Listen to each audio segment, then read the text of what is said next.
পুলিশি হেনস্থার অভিযোগে ৬ দফা দাবি নিয়ে বিক্ষোভে নামল ই-রিকশা চালকেরা। এদিন তারা কোচবিহার দেবীবাড়িতে জমায়েত হন। পরবর্তীতে কোচবিহার সদর মহকুমা শাসকের কাছে স্মারকলিপি জমা দেন। উল্লেখ্য, এদিন বিক্ষোভ চলাকালীন রাস্তা বন্ধ করে দেওয়া হয়।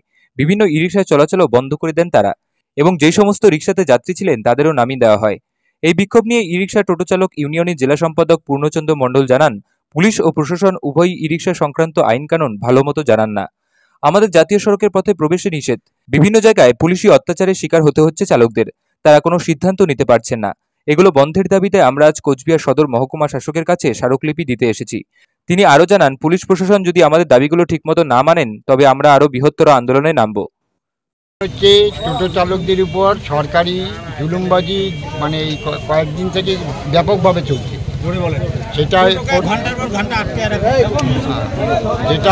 সেটা হচ্ছে হাই রোড ক্রসিং করতে দিচ্ছে না, যেখানে সেখানে টোটো আটকে রাখছে, টোটোর তার ছিঁড়ে দিচ্ছে, পুলিশ লাঠি দিয়ে টোটোর উপরে মারছে। এইরকম একটা অবস্থা কয়েকদিন থেকে চালাচ্ছে।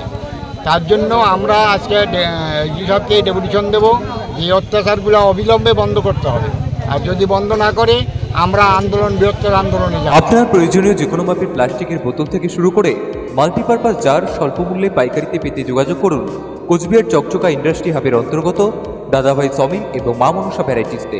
প্রোপাইটার মনোরঞ্জন দে। যোগাযোগ নম্বর 8113329040 এবং 7407529986। আজকে আগাম জানানোর জন্য আমরা এই অফিসে ডেপুটেশন দেব।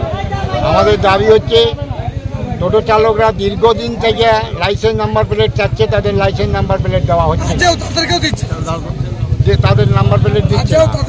অপরদিকে টোটো চালকদের যে তারা গাড়ি চালে খাবে, তাদের যে একটা সরকারি নিরাপত্তা, সেই নিরাপত্তাও নাই। তো যখন খুশি যেখানে নো এন্ট্রি বোর্ড লাগাচ্ছে আর টোটো চালকদের উপর অত্যাচার চালাচ্ছে, লাঠি দিয়ে মারছে। এই সমস্ত দাবি ৬ দফা দাবি নিয়ে আমরা আজকে আইজি সাহেবের কাছে ডেপুটেশন দেবো। এই ডেপুটেশনে যদি না মেটে তা আমরা বৃহত্তর আন্দোলনে যাব। ব্যুরো নিউজ, ABN 24x7, সঙ্গে থাকবেন।